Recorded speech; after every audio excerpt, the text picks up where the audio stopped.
Brought to you by Agilus Diagnostics.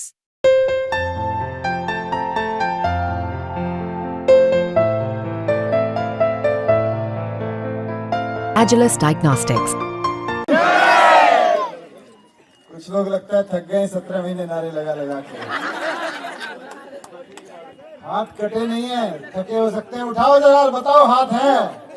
Bharat माता की धन्यवाद। यहाँ भाई दुर्गेश जी और उनकी पूरी विधानसभा की सारी टीम, पार्षद बहनें दोनों, हमारी विधानसभा की सारे पदाधिकारीगण, साथ साथ सभी कार्यकर्ता भाई बहन, सभी को मेरा नमस्कार।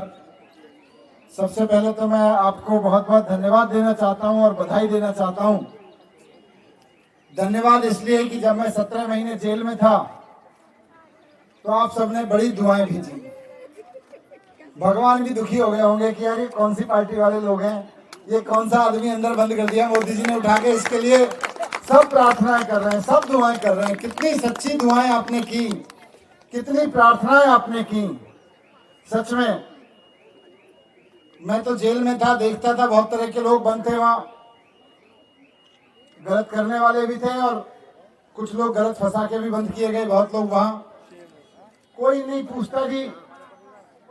अक्सर जेल में मैंने देखा, जेल में कोई चला जाता है तो लोग उससे नाता तोड़ लेते हैं, लेकिन 17 महीने पूरे आम आदमी पार्टी के परिवार ने जो नाता मुझसे निभाया, मैं इसका 17 जन्म में भी कर्ज नहीं चुका सकता।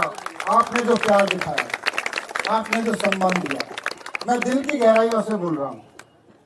पता चलता है लोग कितना प्यार कर रहे थे, सम्मान कर रहे थे, प्रार्थनाएं कर रहे थे। लोग अपने घर की परेशानी भूल के जब मंदिर में जाते थे, गुरुद्वारे में जाते थे, मस्जिद में जाते थे तो एक बार को ये अरदास जरूर लगाते थे, भाई हमारा एक भाई बंद है, उसको भी निकालो। ये इसके लिए तो मैं धन्यवाद देना चाहता हूँ सभी बहनों का, भाइयों का, और सभी बहनों भाइयों को मैं बधाई देना चाहता हूँ इस चीज के लिए कि राजनीति के ऐसे दौर में जब पूरे देश में भारतीय जनता पार्टी ईडी का इस्तेमाल करके और सीबीआई का इस्तेमाल करके पार्टियां तोड़ रही है। कहीं किसी राज्य में एक विधायक, 2 विधायक के ऊपर भी केस करा देती है तो पूरी पार्टी गिर जाती है। 1-2 मंत्री के ऊपर केस करा देती है तो पूरी सरकारें गिर जाती हैं। हमने देखा पिछले 7 साल में कम से कम 10 सरकारें इन्होंने इस तरह से गिराई चारों तरफ। 7-8 साल, 9 साल में। यहां से उत्तराखंड से शुरू होकर अरुणाचल से लेकर महाराष्ट्र करता था इस बात कि क्या पार्टी है यार, क्या लोग हैं यार। मैं भगवान को शुक्रगुजार करता था। मेरी शिकायत तो थी, मैंने कहा स्कूल बनवा रहा हूं, मेरे को जेल में क्यों भेजा। पर मैं शुक्रगुजार करता था कि चल जेल में भेजा तो ठीक है, लेकिन मेरी पार्टी इतनी शानदार है, उसके लिए भगवान का धन्यवाद। इतने बढ़िया लोग दिए पार्टी में कि लोग इकट्ठा होकर एक परिवार की तरह एकजुट होकर खड़े हुए संकट के इस समय में। आपने अरविंद जी के लिए भी बहुत प्रार्थनाएं की हैं और सच्चे दिल से दुआएं की हैं। आप देखिएगा कि बहुत जोश के साथ बहुत जल्द अरविंद केजरीवाल जी भी हमारे बीच में होंगे। मैं जब बाहर आया तो बीजेपी वालों ने सोशल मीडिया पे लिखना शुरू किया, मीडिया में बाइट देना शुरू किया, ये मनीष सिसोदिया जेल काट के आया 17 महीने की, मुस्कुराते हुए आया। मैंने कहा भाई रोते हुए क्यों हूं, मैंने तो कुछ गलत किया नहीं था, मैं तो सीना चौड़ा करके आया हूं। क्यों?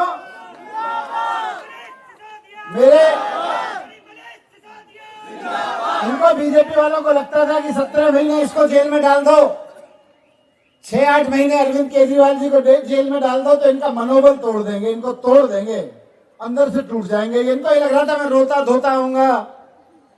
मैं तो चौड़ा हुआ, मुस्कुराता हुआ, दहाड़ता हुआ आया कि नहीं आया। पहले से ज्यादा एनर्जी कम है कि ज्यादा है? कम तो हुई नहीं हुई ना। राजेंद्र नगर चुनाव में जब आता था मैं तो इससे कम थी एनर्जी, अब ज्यादा है कि नहीं है?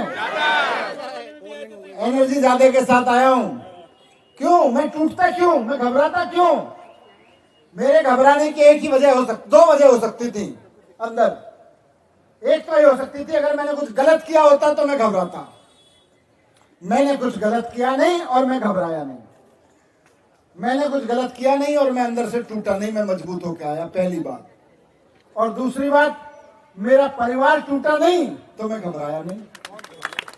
दो ही चीजों पे टूट सकता है आदमी, या तो उसने कुछ गलत किया हो तो घबराता है यार अब मेरा क्या होगा। मुझे पता था मेरे को तो बेल मिलेगी, और बेल मिलेगी जिस दिन, उस दिन इनकी छाती पे चढ़ के नहीं डलूंगा, आजा मैं।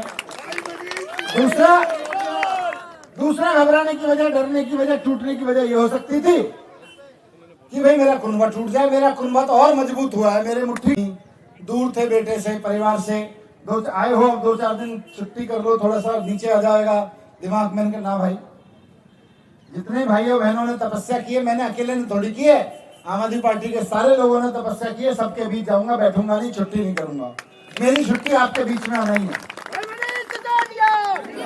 तो मैं तो नहीं घबराया, आप नहीं घबराए, लेकिन घबरा रहे हैं बीजेपी वाले कि ये मनीष सिसोदिया आ गया, दिल्ली वाले इस पे इतना प्यार लुटा रहे हैं।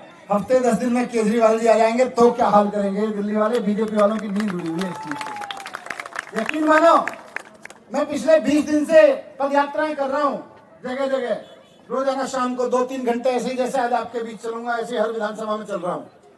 और यकीन मानो हर जगह लोग गले मिल रहे हैं, रो रहे हैं, कह रहे हैं जी इन्होंने गलत किया, ये बीजेपी वाले अंत कर रहे हैं, गलत कर रहे हैं ये बीजेपी वाले, शरीफ लोगों को पकड़ पकड़ के, विपक्ष को पकड़ पकड़ के जेल में डाल रहे हैं, गलत कर रहे हैं, अत्याचार कर रहे हैं, सब कह रहे हैं।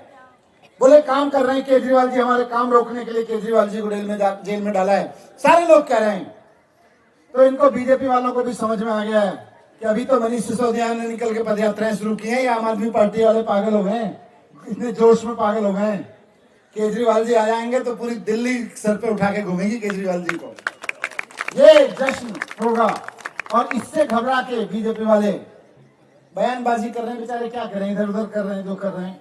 लेकिन एक चीज है, अपने 20 दिन के अनुभव के आधार पे मैं कह रहा हूं, और पूरी दिल्ली में दुर्गेश भाई यही सब लोग प्लान बनाते हैं, कभी इस दिल्ली के इस कोने में भेजते हैं पद यात्रा के लिए, कभी उसमें भेजते हैं, कभी इसमें। पूरी दिल्ली घूम गया मैं, हर जगह से। और मार्केट में तो सारी विधानसभाओं के लोग मिलते हैं, कोई एक ही विधानसभा के नहीं मिलते, सब जगह के मिलते हैं। लोग ये कह रहे हैं साहब अगर इस महीने चुनाव हो जाए तो 70 की 70 सीटें आएंगी और 70% आएंगी वोट। अगर आज चुनाव हो जाए और दिल्ली में आज चुनाव करा लें लोग, 70 की 70 सीटें आम आदमी पार्टी को आएंगी। और पिछले बार तो 54-55% वोट आए थे, इस बार वोट भी 70% आएंगे। तो तैयारी करो। आपने बहुत मेहनत की, सभी भाइयों बहनों ने खूब आईटीओ पे जाके नारे लगाए, पुलिस की लाठियां भी खाई, धक्के भी खाए, सबने बहुत मेहनत की। मैं बाहर आया तो मैंने कहा अब आईटीओ नहीं बुलाएंगे, अब मैं आऊंगा कॉलोनियों में। अब मैं आपके बीच में आ गया, अगले 2-3 घंटे आपके साथ हूँ, चलेंगे, बताना किससे कहाँ मिलना है, किससे आपको मिलवाना है, कौन मिलता है। जैसे चलते हैं अपने परिवार के बीच में, आपके बीच चलेंगे, सब प्यार से चलेंगे, धक्का मुक्की नहीं करेंगे। और साथ में मीडिया वाले साथियों से है कि नीचे उतरते ही माइक मत लगाना। आधा आप मेरे से पूछते हो ना जनता का रिस्पॉन्स कैसा है, आप मेरे से मत पूछो, खुद ही देख लेना, जनता ही बता देगी। तो आगे जाके कहीं मेरे से बात कर लेना, थोड़ा सा आगे जाके एकदम से थोड़ा लोगों से मिल लें, एकदम से धक्का मुक्की, क्योंकि आप आगे आ जाते हो तो धक्का मुक्की रहती है थोड़ी सी। बस यही अनुरोध है, चलिए आगे चलते हैं। भारत माता की